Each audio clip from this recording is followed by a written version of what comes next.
ગાંધીનગર ખાતે દંડાવ્ય 27 અવધિચ સહસ્ત્ર બ્રહ્મ સમાજનું મહાસંમેલન યોજાયું હતું। આ મહાસંમેલનમાં પારિવારિક સંબંધો અને જૂના રીત રિવાજો પરંપરાની મુશ્કેલી નિવારીને સામાજિક વ્યવસ્થામાં સુધારા તરફી વલણ અપનાવવા માટે આહ્વાન કરાયું હતું। આ મહાસંમેલનમાં આર્થિક વિકાસ માટે આગામી 2051 સુધીનો રોડ મેપ સાથે યુવા પેઢીને તૈયાર કરવાનો નિર્ણય લેવામાં આવ્યો હતો।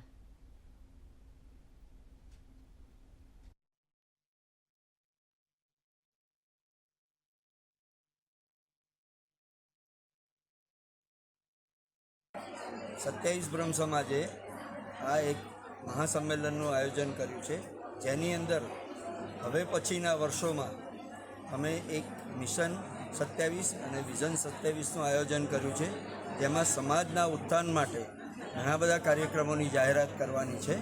એમાં હું સર્વેનું અભિવાદન કરું છું અને સર્વને આમંત્રણ આપું છું।